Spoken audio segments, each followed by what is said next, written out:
दोस्तों आज हम लोग बात करेंगे गंगा बेसिन के बारे में, अर्थात गंगा और उसकी सहायक नदियों द्वारा जिस अपवाह द्रोणी का निर्माण करते हैं उसी को गंगा बेसिन कहते हैं। तो इसमें गंगा और उसकी सहायक नदियों के बारे में अध्ययन करेंगे। प्रश्न कई तरीके से पूछे जाते हैं, जैसे गंगा जब उत्तराखंड से निकलती है तो कौन कौन से प्रयागों का निर्माण करती है, किन दो नदियों के मिलन के बाद इस नदी का नाम गंगा पड़ता है, गंगा कब मैदानी क्षेत्रों में पहुंचती है और कितने राज्यों से होकर गुजरती है, जब उत्तर प्रदेश में आती है तो कौन कौन से जिले से होकर गुजरती है, उत्तर प्रदेश का सबसे पूर्वी जिला कौन सा है, बिहार में कौन कौन से जिलों से होकर गुजरती है, झारखंड में कौन से क्षेत्र से गुजरती है, और जब पश्चिम बंगाल में जब पहुंचती है ये नदी तो वहां पर दो भागों में विभाजित हो जाती है। एक भाग बंगाल की खाड़ी में, पश्चिम बंगाल होते हुए बंगाल की खाड़ी में गिर जाती है, उसका क्या नाम है, और जब इसका मुख्य भाग बांग्लादेश पहुंचते हैं तो उसे किस नाम से जाना जाता है, और जब ये नदी बंगाल की खाड़ी में गिर जाती है तब इसे किस नाम से जाना जाता है। उसके बाद प्रश्न पूछे जाते हैं इनकी सहायक नदियों के बारे में। गंगा के बाएं तट से मिलने वाली सहायक नदियां कौन कौन सी हैं, दाहिने तट से मिलने वाली सहायक नदियों के बारे में प्रश्न पूछा जाता है। तो गंगा बेसिन एक बड़ा बेसिन है और यहाँ से बहुत सारे प्रश्न बनते हैं। तो दोस्तों जब हम लोग इसके बारे में समझेंगे तो देखेंगे कि एक एक तथ्यों के बारे में क्लियर करते प्रश्न। तो गंगा सबसे पहले जब उत्तराखंड में से निकलती है तो उत्तराखंड में ये पंच प्रयाग का निर्माण करती है, और इन पंच प्रयागों में सबसे पहला प्रयाग हम देखते हैं कि धौली गंगा और अलकनंदा नदी के मिलने से बनता है। तो यहाँ पर एक ग्लेशियर है, और ग्लेशियर एक तरीके से बर्फीले क्षेत्र होते हैं जो एक मोटी परत के रूप में जमा होते हैं, और ये जब इन पे सूर्य का प्रकाश पड़ता है तो ये ग्लेशियर पिघलते हैं, और पिघलने के बाद इसमें पानी का रिसाव होता है और इसी से एक नदी निकलती है, इसका नाम है धौली गंगा। कौन सी नदी है? धौली गंगा। और उसी के बगल में एक हिमनद और है, इस हिमनद का नाम है सतोपथ हिमनद, और सतोपथ हिमनद से ही एक नदी निकलती है, यानी इस ग्लेशियर से पिघलने से एक नदी निकलती है और इसका नाम है अलकनंदा। ये कौन सी नदी है? अलकनंदा, और ये धौली गंगा। प्रश्न पूछा जाता है जब अलकनंदा सतोपथ हिमनद से निकलती है तो ये एक मंदिर के बगल से होकर गुजरती है, उस मंदिर का क्या नाम है? तो इस मंदिर का नाम है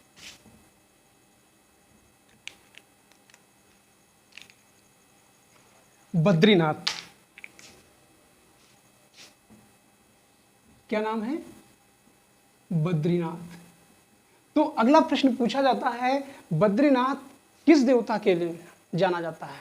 तो बद्रीनाथ जो है, देखिए सारे नाथ जो है ज्यादातर शिव के लिए जाने जाते हैं, लेकिन बद्रीनाथ भगवान विष्णु के लिए है।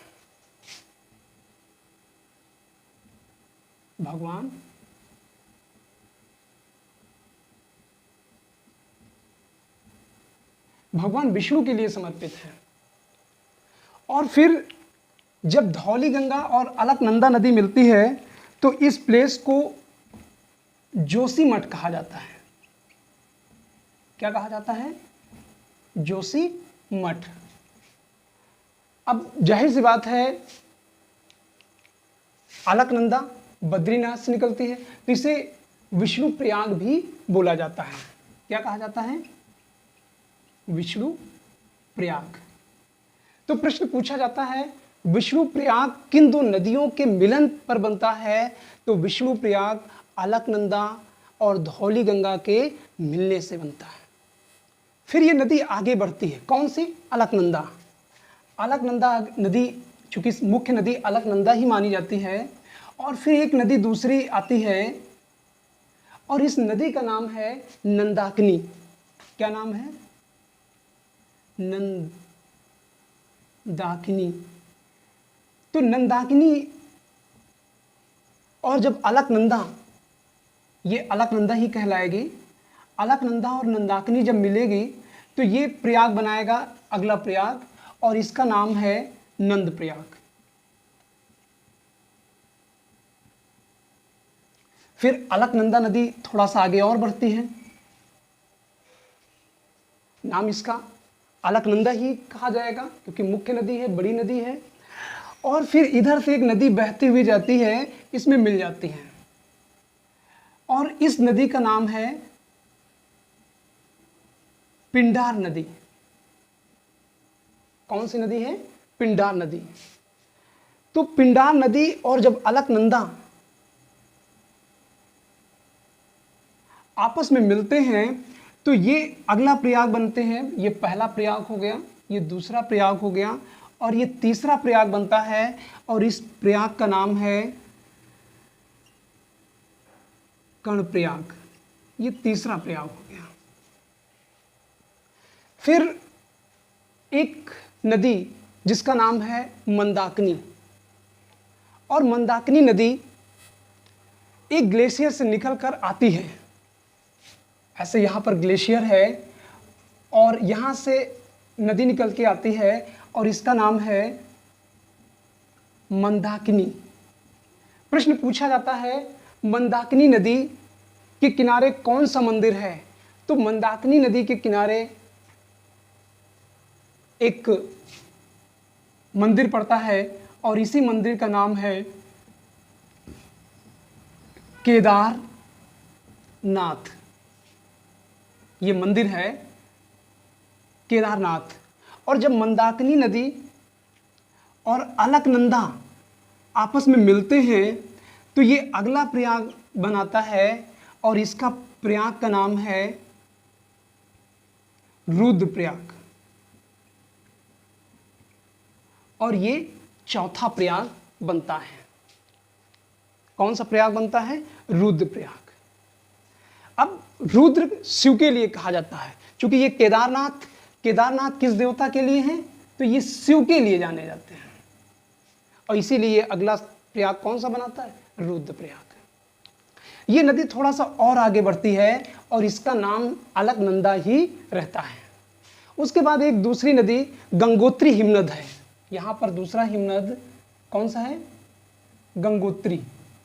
और गंगोत्री हिमनद से एक स्थल है गौमुख। कौन सा है?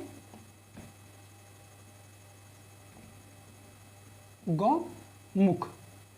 तो गौमुख से एक नदी निकलती है जिसका नाम है भागीरथी नदी। और जब भागीरथी नदी यहाँ से निकलती है, इस नदी का नाम भागीरथी है। भागीरथी नदी गंगोत्री हिमनद के लगभग 2900 मीटर की ऊंचाई से निकलती है। और जब भागीरथी नदी अलकनंदा से मिलती है, ये पूरी अलकनंदा ही कहलाएगी, तो यहाँ पर एक जो मिलन स्थल है यही कहलाता है देवप्रयाग। तो ये इसका 5वां प्रयाग बना जाके, और जब ये देवप्रयाग में मिलती है तभी इस नदी का नाम क्या हो जाता है? गंगा हो जाता है। यानी अब ये अलकनंदा और भागीरथी मिलकर ये गंगा कहलाएगी। क्या कहलाएगी? गंगा कहलाएगी। गंगा फिर देवप्रयाग से ऋषिकेश की तरफ जाती है। कहाँ पर?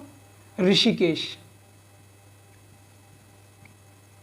पूछा जाता है क्योंकि यहाँ पे एक कर्व बनाती है, ऋषिकेश पहुँचती है, और ऋषिकेश से फिर ये हरिद्वार पहुँचती है।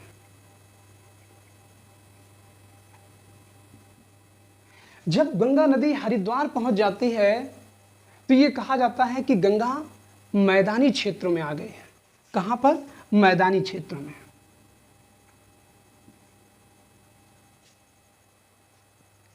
उसके बाद गंगा नदी आगे बढ़ती है, उत्तर प्रदेश में पहुंचती है।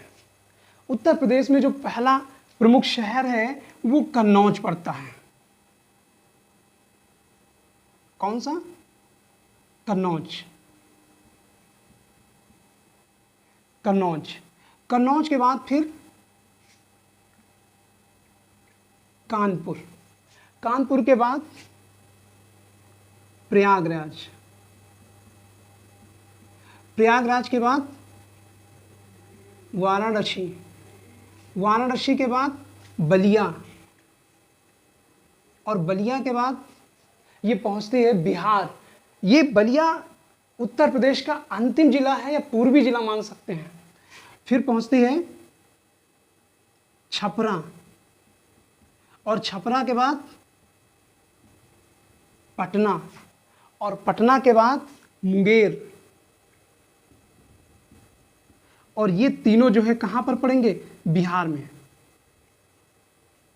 और मुंगेर के बाद फिर ये झारखंड पहुंचेगी, झारखंड। तो झारखंड राज्य की सीमा बनाती है, ना कि किसी शहर से होकर गुजरती है, क्योंकि ये पूछा जाता है किन किन शहरों से होकर गुजरती है। और फिर पश्चिम बंगाल में ये दो भागों में विभाजित हो जाते हैं, और एक भाग पश्चिम बंगाल होते हुए बंगाल की खाड़ी में गिर जाते हैं। और पश्चिम बंगाल में जो ये नदी बंगाल की खाड़ी में गिर जाती है, ये कहलाती है हुगली नदी।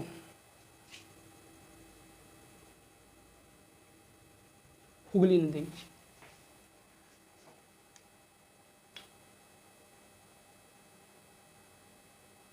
और फिर इसका दूसरा भाग बांग्लादेश पहुंचता है। जब गंगा बांग्लादेश पहुंचती है तो इसका नाम हो जाता है पद्मा। और अंत में चांदपुर के पास एक दूसरी नदी आके मिलती है, और तब इसका नाम हो जाता है मेघना। और मेघना के नाम से ही ये बंगाल की खाड़ी में गिर जाती है। तो प्रश्न पूछा जाता है कि गंगा बंगाल की खाड़ी में गिरती है तो किस नाम से गिरती है? तो इसका नाम होता है मेघना। इस तरीके से गंगा उत्तराखंड में ये पंचप्रयाग का निर्माण करते हैं। उसके बाद हम यहाँ पर देखेंगे कि गंगा के बाएं तट से मिलने वाली सहायक नदियों के बारे में। अब पहला प्रश्न उठता है कि गंगा का बायां तट कौन सा है? तो दोस्तों, गंगा जिस दिशा में बहती है उस नदी का बायां तट, उसी दिशा में आप खड़े हो जाइए, और वही जिस दिशा में गंगा बह रही है तो आपका बायां गंगा का बायां और आपका दायां गंगा का दाहिना। तो इस तरीके से अब हम देखते हैं गंगा के बाएं तट से मिलने वाली नदियों के बारे में। तो गंगा के बाएं तट से मिलने वाली नदियों में हम यहाँ पर देखेंगे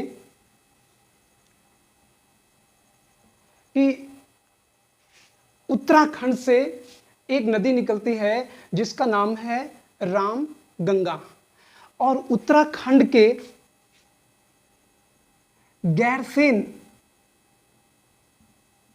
गैरसेन पहाड़ियों से निकलकर एक नदी आती है, और उत्तराखंड से निकलकर जब ये उत्तर प्रदेश में आती है तो मुरादाबाद होते हुए आती है। प्रश्न पूछा जाता है मुरादाबाद किस नदी के किनारे बसा हुआ है? तो इस नदी का नाम है रामगंगा, और जो कि कहाँ से निकलती है? उत्तराखंड से। और किस शहर के किनारे बसा हुआ है? इसी के मुरादाबाद। मुरादाबाद होते हुए फिर ये कन्नौज के पास गंगा में मिल जाते हैं। तो बाएं तरफ की ये पहली सहायक नदी हुई, और इसका नाम क्या है? राम गंगा। अब प्रश्न पूछा जाता है कि कन्नौज को प्राचीन नाम क्या है? तो इसका प्राचीन नाम महोदय नगर भी कहा जाता है। उसके बाद फिर एक अगली नदी है जिसका नाम है गोमती नदी, और गोमती नदी पीलीभीत, उत्तर प्रदेश के पीलीभीत जिले से निकलती है। कौन सी? गोमती नदी। तो पीलीभीत यहां पड़ जाएगा।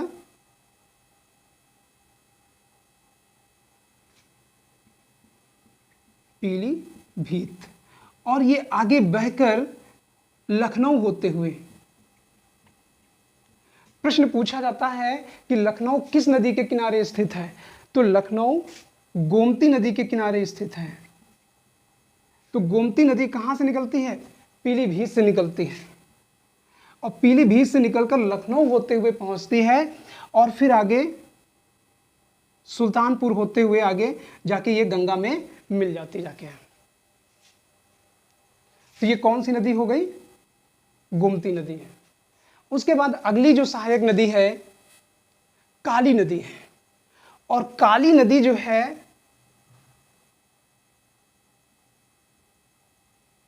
उत्तराखंड तथा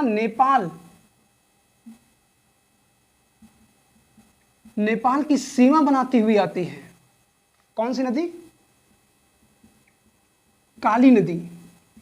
इसे काली नदी या इसे चाइक नदी भी कहा जाता है। चाइक, इसके कई नाम हैं। पूछा जाता है कि उत्तराखंड और नेपाल के बीच में कौन सी नदी बहती है? तो काली नदी। और फिर ये काली नदी आकर आगे बाराबंकी के पास घाघरा से मिल जाती है। इसे काली नदी या शारदा नदी के नाम से भी जाना जाता है। तो पूछा जाता है प्रश्न कि शारदा नदी कहाँ है? तो इसी को काली नदी या शारदा नदी भी कहा जाता है। और यहीं पर एक स्थल है जिसका नाम है बनबसा, और बनबसा से ही शारदा नहर निकाला गया है। तो शारदा नहर के बारे में हम बाद में बात करेंगे। फिर ये आगे घाघरा में मिल जाती है बाराबंकी के पास, और घाघरा नदी उत्तराखंड के कौन सी नदी? घाघरा नदी। घाघरा कहें या घाघरा कहें, घाघरा शब्द एक तरीके से महिलाओं के जो घाघरा है उसी का पर्याय है। अर्थात जैसे जब महिलाएं घाघरा पहन के चलती हैं तो ऐसे ऐसे जो हिलता डुलता रहता है, ठीक नदी घाघरा नदी जब अपने उफान पे होती है तब ऐसे ऐसे करके हिलोरे लेता है। तो घाघरा नदी में आगे ये काली नदी मिल जाती है। फिर जब ये नदी आगे मिल जाती है तो ये फैजाबाद होते हुए फैजाबाद में इस नदी को सरयू के नाम से जाना जाता है। किस नाम से? सरयू के नाम से जाना जाता है। और फिर ये छपरा के पास ये गंगा में मिल जाते हैं। फिर अगली नदी है जिसका नाम है गंडक नदी। तो गंडक नदी जो है नेपाल से निकल के आती है। कौन सी? गंडक नदी। गंडक नदी का प्राचीन नाम सदानीरा नदी के नाम से भी जाना। तो धौलागिरी एक श्रेणी है। कौन सी? धौलागिरी। और धौलागिरी से ही गंडक नदी निकलती है, और फिर आके ये बिहार में चंपारण जिले में ये मैदानी क्षेत्रों में आती है, और फिर जाके गंगा में मिल जाती है। उसके बाद अगली नदी आती है कोशी नदी। कौन सी नदी? कोशी नदी। कोशी नदी भी कहाँ से निकलती है? कोशी नदी ये भी नेपाल के पास जो माउंट एवरेस्ट है उसी के पास से निकलती है। और जब ये नदी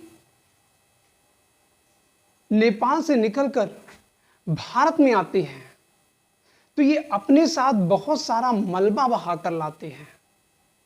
और जब ये मलबा बहा कर लाती है तो ये मैदानी क्षेत्रों में मलबा यानी मिट्टी बैठ जाती है, और जब ये बैठ जाती है तो निश्चित रूप में नदी का जो गहराई होती है वो पट जाती है। जब वो पट जाती है तो अगले वर्ष जब नदी नेपाल से निकलती है बहता हुआ, तो नदी की गहराई न होने की वजह से पानी चारों तरफ फैलने लगता है। अर्थात जो लोग नदियों से 50-50 किलोमीटर दूर बसे हुए होते हैं, पता लगा कि इस बार उनका घर नदी के मुहावने पर है। इसीलिए कोशी को बिहार का शोक कहा जाता है। और कोशी नदी आके इसी गंगा में मिल जाती है। उसके बाद अगली नदी है महानंदा नदी। और महानंदा नदी के बारे में कहा जाता है कि ये उत्तर से आने वाली अंतिम गंगा की सहायक नदी है। उत्तर से आने वाली अंतिम सहायक नदी है। कौन सी नदी? महानंदा। और महानंदा जो है पश्चिम बंगाल में दार्जिलिंग की पहाड़ियों के पास से निकलती है। तो प्रश्न पूछा जाता है महानंदा कहां से निकलती है? तो दार्जिलिंग की पहाड़ियों से निकलती है, और जब ये वहां पे निकलती है तो एक कर्व बनाती है और उसके बाद आके गंगा में मिल जाते हैं। तो इस तरीके से गंगा के बाएं तरफ की सहायक नदियां हो गई। उसके बाद हम लोग बात करते हैं गंगा के दाएं तरफ अर्थात दाहिनी ओर की सहायक नदियों के बारे में। तो गंगा के दाएं तरफ की सहायक नदियों में सबसे प्रमुख नदी जो है वो है यमुना नदी है। और यमुना नदी लगभग 6316 मीटर की ऊंचाई में उत्तराखंड से निकलती है। कहां?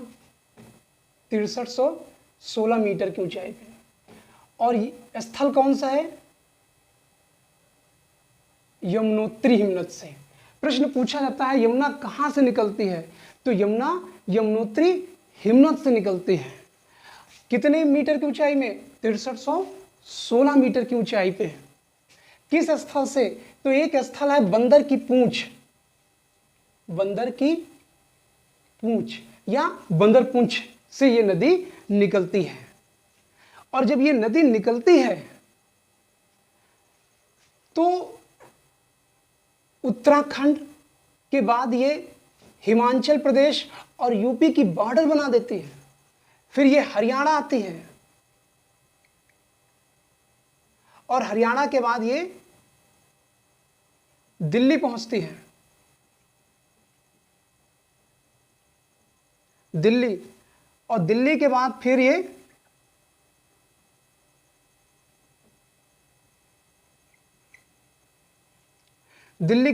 ये मथुरा, मथुरा के बाद फिर ये आगरा, और आगरा के बाद हमीरपुर,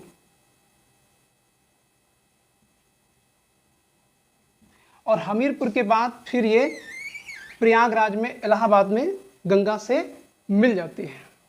तो आपने देखा कि यमुनोत्री हिमनद से ये नदी निकलती है, इसका नाम है यमुना, और कई शहरों से होकर हिमाचल प्रदेश उत्तर प्रदेश की सीमा बनाती है। हरियाणा, दिल्ली, मथुरा, आगरा, हमीरपुर में ये गंगा से मिल जाती है। उसके बाद हम देखते हैं कि यमुना के भी कुछ सहायक नदियां हैं, और इनमें सहायक नदियों में कुछ बाएं तरफ की सहायक नदियां हैं और कुछ दाएं तरफ की सहायक नदियां हैं। तो सबसे पहले देखते हैं यमुना की बाएं तरफ की सहायक नदियों में। तो सबसे पहली नदी आती है हिंडन नदी, और हिंडन नदी कहां से निकलती है? मेरठ के पास से, मेरठ के पास, और इस नदी का नाम है हिंडन। और दिल्ली के आगे गाजियाबाद में ये यमुना नदी में मिल जाते हैं। इसकी और छोटी छोटी सहायक नदियां हैं जिनमें रिंद,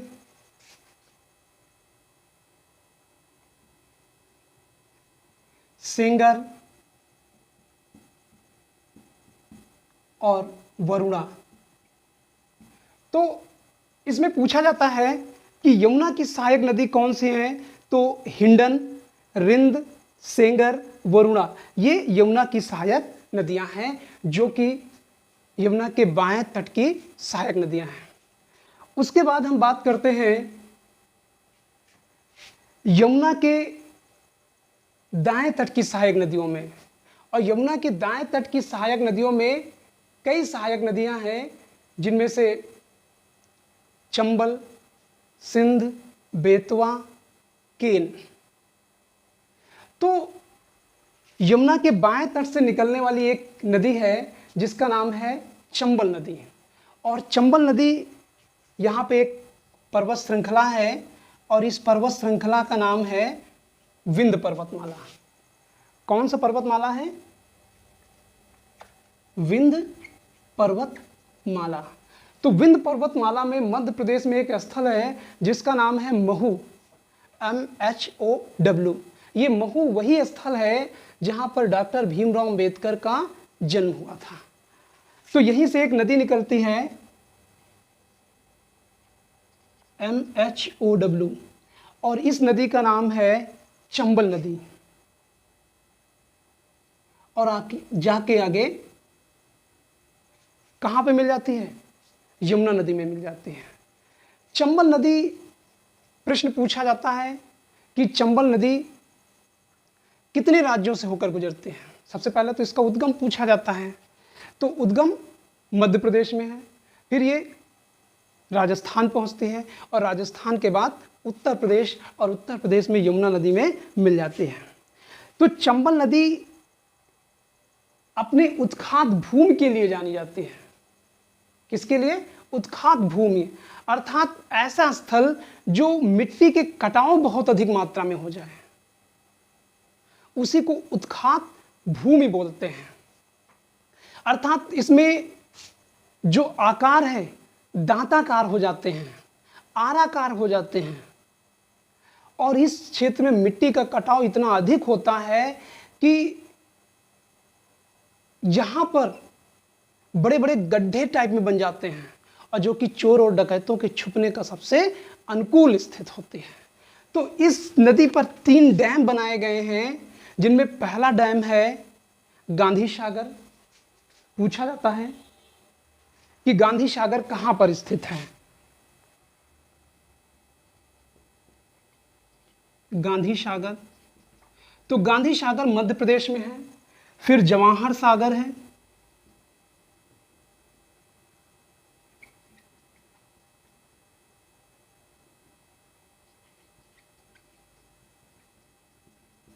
और अगला है राणा प्रताप। तो ये दोनों जो है राजस्थान में है। गांधी सागर कहाँ है? मध्य प्रदेश में। जवाहर सागर कहाँ है? राजस्थान में। राणा प्रताप सागर कहाँ है? राजस्थान में। इनका जो बनाया गया है डैम, उसका मुख्य उद्देश्य ही है कि मिट्टी के कटाव को रोकना। क्या काम है? मिट्टी के कटाव को रोकना। तो इस तरीके से देखा जाता है कि चंबल नदी उत्खात भूमि के लिए जानी जाती है। चंबल की कई सहायक नदी हैं। इधर एक पर्वत श्रृंखला है और जिसका नाम है अरावली पर्वतमाला। कौन सी पर्वतमाला? अरावली। और यहां से एक नदी निकलती है, इसका नाम है बनास नदी। बनास नदी। तो प्रश्न पूछा जाता है बनास नदी किसकी सहायक नदी है? तो बनास नदी चंबल की सहायक नदी है। कहाँ से निकलती है? तो बनास नदी अरावली पर्वतमाला से निकलती है। चंबल की अन्य सहायक नदियों में, जिनमें से गंभीर पूछा जाता है, गंभीर किसकी सहायक नदी है? या क्षिप्रा आपने सुना होगा, सिप्रा या क्षिप्रा वही नदी है। तो गंभीर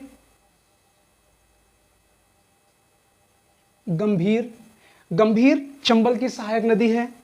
दूसरी क्षिप्रा या सिप्रा वही है, क्षिप्रा जो उज्जैन के पास बसी है।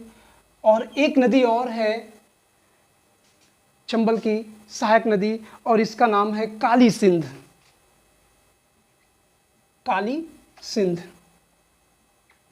एक और है परवान, और एक और है पार्वती। परवान और पार्वती। तो कई नदियां हैं जो चंबल के सहायक नदी के नाम से जाना जाता है। तो यमुना की जो सबसे प्रमुख सहायक नदी है वो कौन सी नदी है? चंबल नदी। चंबल नदी। तो चंबल नदी में ये सहायक नदी पूरी हो गई। विंध्य पर्वतमाला ऐसे करके आगे चला गया है। तो यहां पर अन्य सहायक नदी हैं यमुना की, चंबल, सिंध, सिंध, तो सिंध भी विंध्य पर्वत से निकलती है और यमुना में मिल जाती है। बेतवा, ये हमीरपुर, प्रश्न पूछा जाता है बेतवा कहाँ से निकलती है, तो रायसेन जिले से, मध्य प्रदेश के रायसेन जिले से निकलकर कहाँ पे मिल जाती है, हमीरपुर के पास। और इसी नदी पर माता टीला बांध तथा राजघाट पुल बने हुए हैं। माता टीला तथा राजघाट। और उसके बाद केन नदी, केन जो है कैमूर की पहाड़ियों से निकलती है।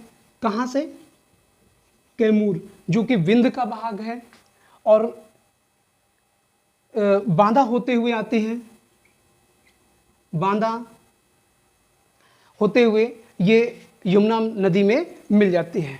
तो इस तरीके से यमुना नदी द्रोणी खत्म होती है। उसके बाद गंगा की जो अन्य सहायक नदियों में है सोन नदी, और सोन नदी जो है ये विंध्य के दक्षिण में एक पर्वत श्रृंखला है, और इस पर्वत श्रृंखला का नाम है सतपुड़ा पर्वतमाला। और सतपुड़ा में एक श्रृंखला है जिसका नाम है अमरकंटक, अमरकंटक। और अमरकंटक से ये नदी निकलती है और पटना के पास गंगा में मिल जाती है। इसका नाम है सोन नदी। और सोन की सहायक जो नदी है वो रिहंद नदी है, रिहंद नदी। तो प्रश्न पूछा जाता है कि गंगा के बाएं तट पर, दाहिने तट पर कौन सहायक नदियां हैं, तो एक तो यमुना नदी हो गई और दूसरी सोन नदी, और एक तीसरी नदी है जिसका नाम है दामोदर नदी, जो कि छोटा नागपुर के पठार अर्थात झारखंड, ये है झारखंड, और यहाँ पर है छोटा नागपुर का पठार, और यहीं से नदी निकलती है दामोदर नदी। और दामोदर नदी इधर से निकलकर हुगली में मिल जाती है। कहाँ पे मिल जाती है, पश्चिम बंगाल में। तो इस तरीके से गंगा की ये सारी की सारी सहायक नदियाँ हो गई हैं, और भी कुछ छोटी छोटी नदियाँ हैं जिनके बारे में डिफाइन करना बहुत मुश्किल पड़ रहा है। तो दोस्तों, ये वीडियो आपको कैसे लगे, अच्छी लगे तो आप मेरे चैनल को सब्सक्राइब करिए, लाइक करिए, कमेंट करिए और अपने दोस्तों को शेयर करिए। इसमें आपके सैकड़ों क्वेश्चन तैयार होते हैं। जितना बड़ा बेसिन है, इससे आप अंदाज़ा लगा सकते हैं कि गंगा बेसिन कितना बड़ा है। तो दोस्तों, कैसा लगा कमेंट करके ज़रूर बताएं। Thank you.